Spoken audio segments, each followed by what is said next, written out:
The American Lyceum rebuilds the institution of debate as a cornerstone of our democracy. Once vital and informative, presidential debates have devolved into disrespectful, open mic, because you'd be in jail, cage matches. For the Republic to survive, we the people must learn to talk to one another again. The Lyceum format is focused on finding solutions, not a binary resolution. 3 participants have 3 minutes to propose 3 ideas aimed at one problem. The American Lyceum. Let us rebuild the foundation of civil society. So it's 2024, and the big question is, what did we learn from the Republican primary presidential debates? The Democrats didn't even have debates. But what were the main lessons? I mean, did we learn anything about policy or how to run democracy better? Did they help at all figuring out who the next president should be? We know Nikki Haley did very well, and we know she basically conquered everyone else who was on the stage. And yet, looks now, as we're filming today's debate, that Donald Trump is going to secure the Republican nomination. It's not over yet. We've got 3 experts today to tell us what they think are the 3 most important lessons are from the presidential primary debates. There's Diana Carlin, Tevi Troy, and Lance Geiger, the history guy. So let's go now to hear their opening statements and what they think about these debates. But first, let's have them introduce themselves.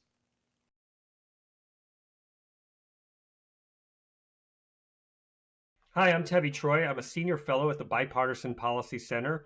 I worked in the White House under George W. Bush, and I also did debate prep for Bush and Cheney in 2004. I've written extensively about debates, including recently in the Wall Street Journal about why moderators are bad for presidential debates. And my latest book is Fight House, Rivalries in the White House from Truman to Trump.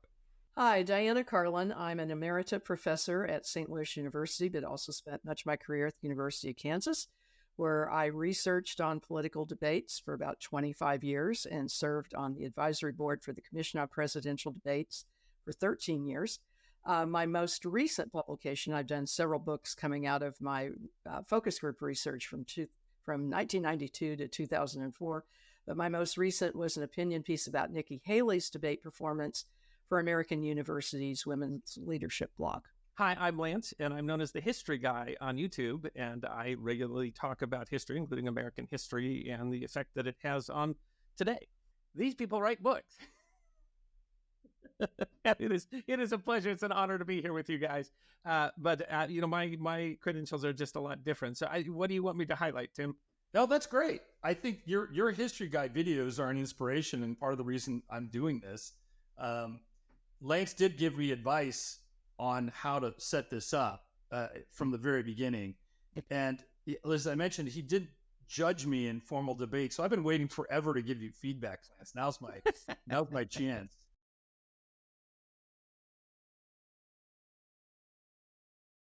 Hi, I'm Tevi Troy, and we are now in a situation where the primary debates are effectively over, but the debates are certainly over. So we know effectively who will be the candidates, Biden and Trump, who 70% of the American people don't want. But we also are not going to see any more debates this cycle at the primary level, and perhaps not even at the presidential level. And what we learned from this cycle is that neither candidate who is going to be on the top of the ticket appeared in any debates. So they are going to win their respective party nominations without ever having appeared. I happen to think that this is disastrous for democracy. I think the debates are extremely important in telling the American people what these folks who are going to lead or try to lead our country think. But neither of them saw any need to appear in debates. On the Trump side, he had such a big lead that he said he was better off not debating. And given that he has a tendency to say things that cause trouble for him and for everyone else, he probably was right. Biden didn't even have a real opposition. And to the extent that there was any opposition, let's say Dean Phillips, the Biden folks tried as much as they could to keep him off the ballot. So the debates in that sense didn't matter. The second lesson is that they did matter. Let's look at Nikki Haley. Nikki Haley was perhaps a marginal candidate at the beginning of things. She ended up being the #1 challenger to Trump. Now, she didn't win, and she's unlikely to win. We're still not in South Carolina, but she's unlikely to win. That said, she did herself a favor by appearing in the debates, by appearing strong in the debates, by having some good lines, by knocking around Vivek Ramaswamy, who I think did well in the first debate, but in subsequent debates kind of wore thin on the American public. And so Nikki Haley elevated herself by the debates. And then at the same time, Ron DeSantis, who was seen as the presumptive top challenger to Trump, well, he, I think, degraded himself in the debates. I don't think he did a technically bad job in the debates. He was always prepared. He always knew what he was talking about. He had his prepared comments. But he lacked the emotional connectivity that you have to show in these debates that I think is extremely important. The third lesson, and this is a continuing lesson, is that the moderators are a problem. The moderators think they are part of the story, but they are not. And since Bernard Shaw's question to Michael Dukakis in the 1988 debates, we have had these moderators who think that they should be in the headlines, not the candidates. I personally would like to see Oxford-style debates, maybe a debate like this one, where the candidates have time, and we are given strict time limits in this debate, and they stop at the end of the time, but they don't have these moderators injecting themselves into the process and trying to make themselves the story. That's not the story the candidates are.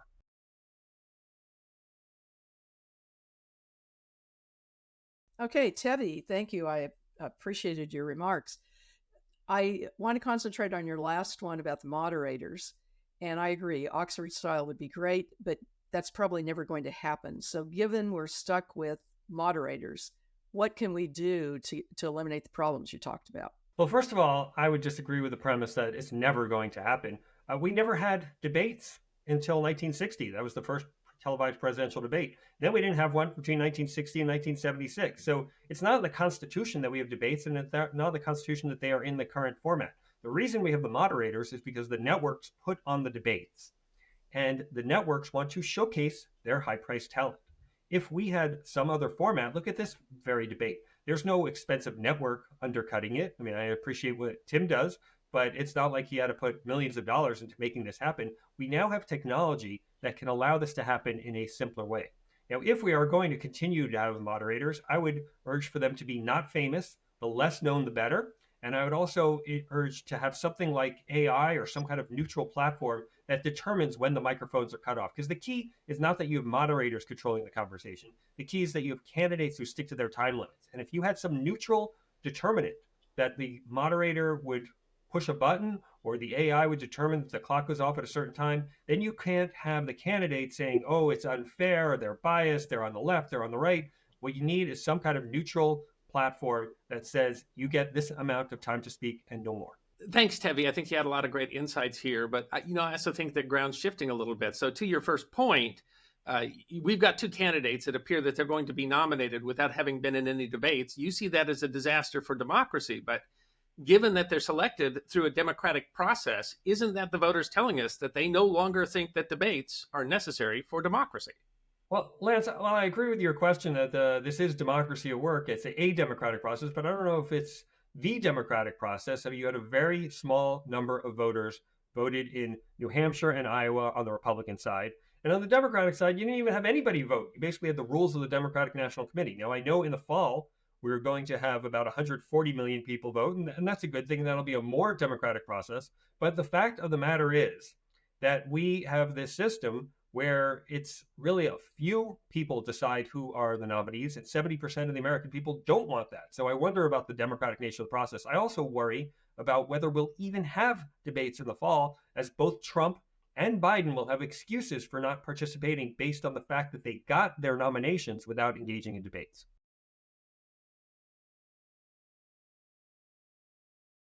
All right. Thank you very much.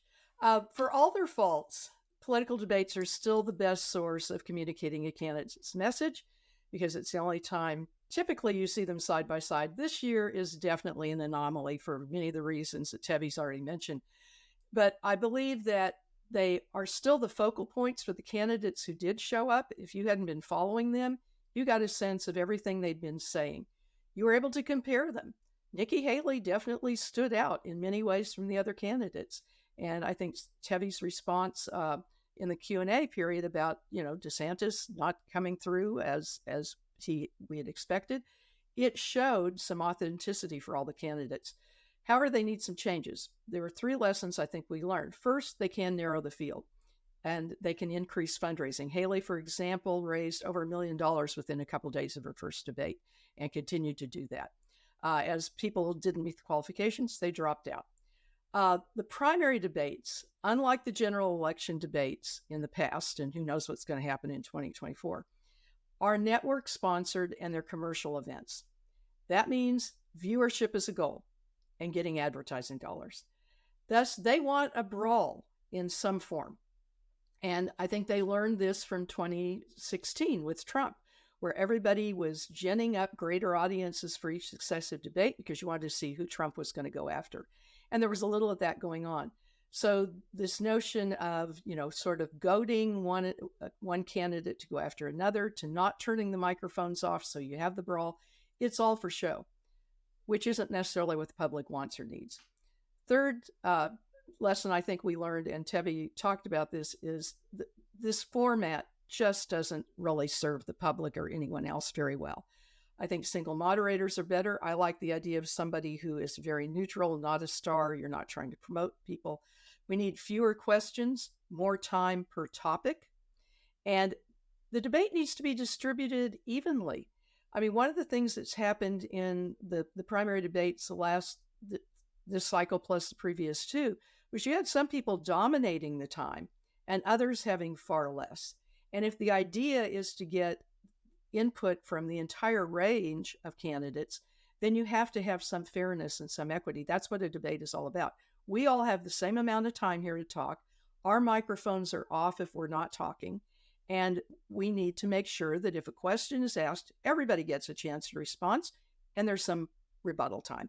So I think if we do those things, we will have far better debates, and we often learn lessons because of the bad examples. And that's certainly what we've had, I think, in quite a few of the primary debates in terms of format and moderators.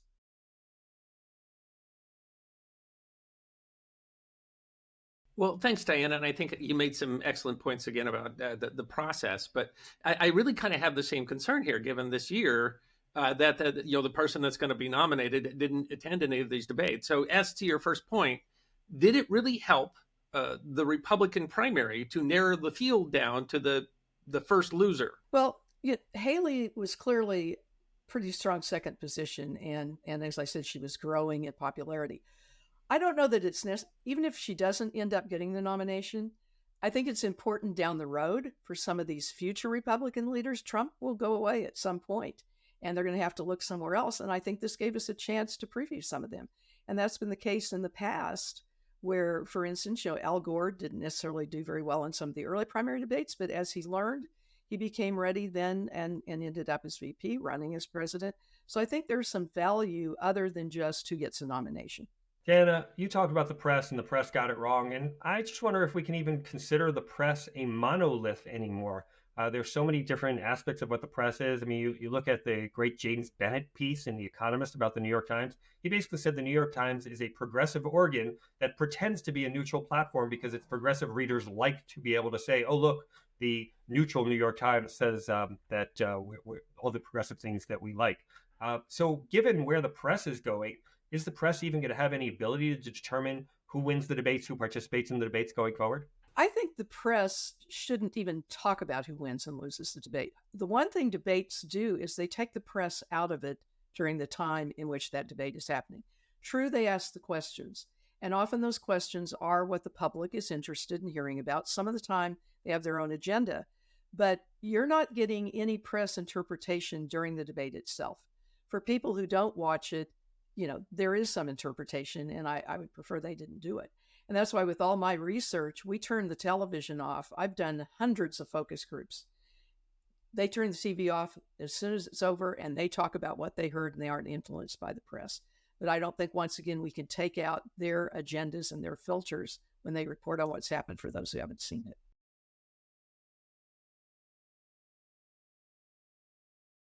So thanks for inviting me. It's really a pleasure to be here.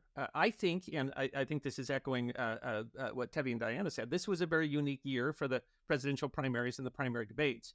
But I think because of that, we're looking at the wrong questions. And what we really need to be looking at is how the things that were unique about this year might carry through into the next cycle. So there are, I think, three lessons. The lessons that we should learn is what was different this year than what we expected it to be, and what that might mean for the future. So, for example, one of the lessons to learn is that originally the idea was that these debates were going to be a lot more competitive than they ended up being. If you looked at the press headlines in November of 22, you would see that Trump was fading and that Ron DeSantis was clearly going to be the nominee. And there was a famous Marquette University poll in January 26 that had DeSantis up like 30 points on Trump. But the public wasn't necessarily there because the odds on who was going to win the nomination have been on Trump since mid-January of last year. And even after Trump started opening up double-digit leads, back there in May, Joe Scarborough was still saying that he thought Ron DeSantis had a 50-50 chance. In fact, if we really look at it in retrospect, the debates are irrelevant before they even started. And somehow, rather than what would usually happen to make those early polls or those early predictions wrong, where they picked a front runner who faded, they ignored a front runner, and then they were embarrassed by a front runner, did exactly what you would expect a front runner to do, to perform. A second lesson is that big dollar donors didn't make the difference that they usually make in these elections. They didn't drive the polling in the way that you would think that they would drive the polling. I mean, it used to be sort of, common assumption that the Koch brothers and their PACs were what was driving opinion of the Republican Party. The Koch brothers in last June pledged to raise $70 million to defeat Donald Trump. And what we got by February or now is the New York Times reporting that when they talk to those large dollar donors, they feel like they're helpless and hopeless. So suddenly the mega donors were overweight by the MAGA donors. Is that just this year or is that the future? And then finally, the weirdest part of this year was that bad news became good news. It is telling, and it should ring true to both parties, that no single candidate got nearly as much bump from a good performance in a debate as Donald Trump did by getting indicted.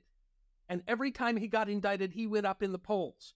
And that could be instructive for candidates about good news and bad news, but it really should say something to the parties when we find out that their whole vaunted process of all the debates and everything to choose a candidate was simply secondary to these external events that they didn't control. And so I think that the lessons this year are things don't look like they have before, don't look like should. And then the question for the next primaries and how we make decisions is this a shift in the political framework, or is this just Donald Trump?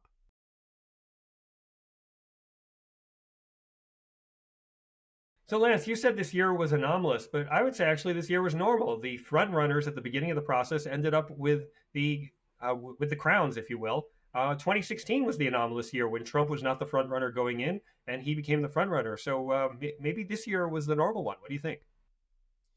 I think it's not all that uncommon to have a front runner fade and have a dark horse rise. I think what's uncommon is to prognosticate that the front runner isn't going to be the front runner and ignore them and then have them win the nomination anyway. I think that's what's anomalous. All right. I think we all agree that this year is unlike any other. And so drawing any kind of comparisons for the future is difficult. But with that said, what would you like to see the primary debates do or be in whatever year's next, 2026, 2028, so that they do get past some of these problems we've talked about? Again, it depends on whether this year is an anomaly or this year rolls into the future. I instead of a straight up, policy answer to that, which I actually think you have a lot more expertise in, I think the idea is the parties are going to have to adapt to where the people have moved. And we have to figure out, is this a sign of where the people have moved, or do we need another cycle to be able to see that?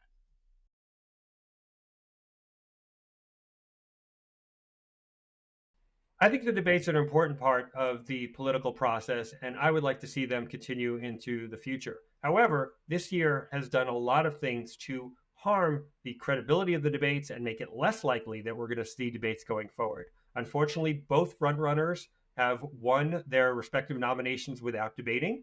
Also, unfortunately, I think each of them has received ammunition that will make it more likely that they don't participate in the debates in the fall against each other. Trump is going to claim that Biden's corrupt or that he won the nomination without having to debate. Biden's going to say that Trump is an enemy of democracy and there's no need to debate him. And Trump didn't even show up at his own debates. So each one is going to have these pernicious arguments for not debating.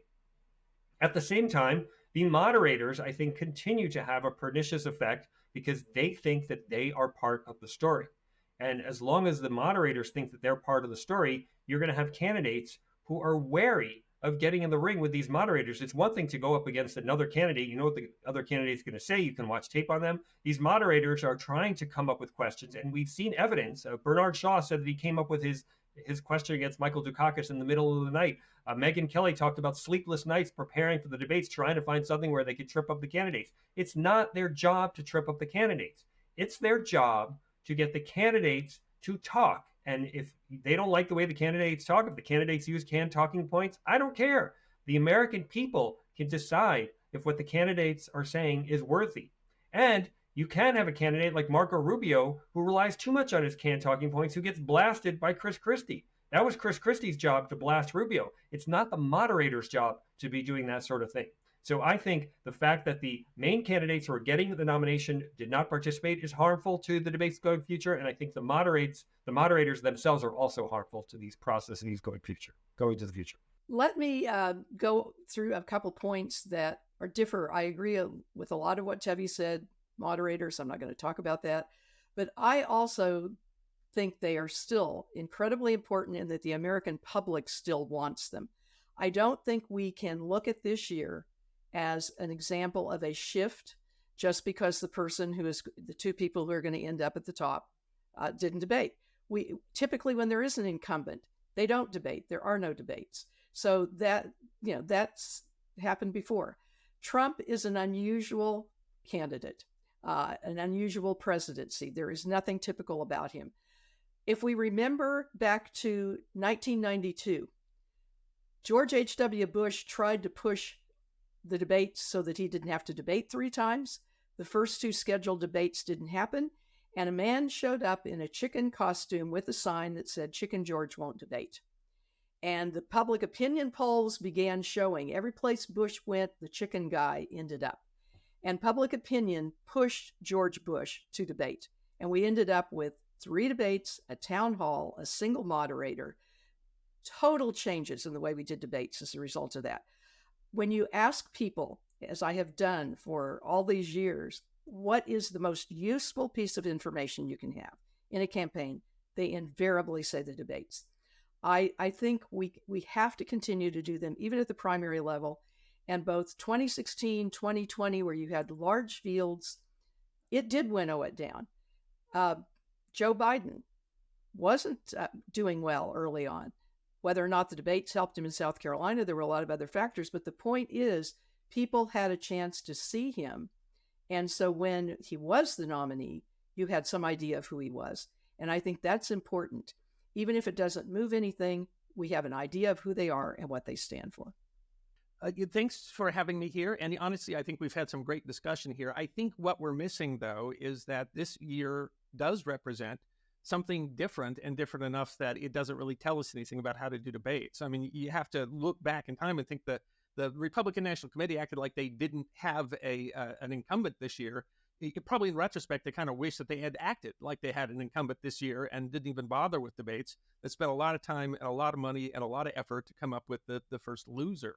So I think when we look at what lessons that we want to make for the future, what we really have to see is what was different this year and then try to determine from what was different this year, what of that is going to mean something in a future cycle. And so, like I said, attempts to try to make this into a horse race ended up just beating a dead horse. That's the lesson to say that maybe we shouldn't try to make things competitive when they're not. The voters have decided that they are choosing candidates that didn't debate. That the traditional idea that the big donors are going to pick things didn't work, and that maybe focusing on the small donors who are actually closer to who votes in the primaries is a more effective way for you to raise money. That's a quantum shift in how we do campaigns. And as of course the debates are connected to how the party raises money, it means that it asks some important questions about how we do debates in the future. And finally, that the thing that most seemed to drive what was going on in the polling that was driving into the primaries had nothing to do with the debates and was impacting the decisions far more than the debates, gives us real reason to question, how we do debates in the future or what their relevance is going to be. And so as a historian, I don't like to talk about the present. I like to talk about the past. And so when someone says, what do you think about the present? I'll say, ask me in 20 years. I don't know in the next cycle exactly what it's going to look like, but I don't think that we can learn anything about the next cycle by looking at the debates this cycle. I think we're going to learn things about the next cycle by asking why the debates didn't work out the way we thought they should. Thanks for watching. There are 3 ways you can help us strengthen civil society. 1, like this video. 2, share the link. And 3, subscribe to the Lyceum Debates YouTube channel. Now that you've heard the debate, it's time to cast your vote for what you think were the best ideas. Here's how it works. Go to the AmericanLyceum.org debates page to cast your vote. Or you can go directly to the voting page by clicking the link in the description below. This debate was made possible thanks to the J.P. Conte Family Foundation. If you support our effort to rebuild American civil society, please make a donation to the Lyceum right now. Your donation will be tax deductible and is deeply needed. Go to theamericanlyceum.org. Thanks again to all the Lyceum donors who are rebuilding American civil society.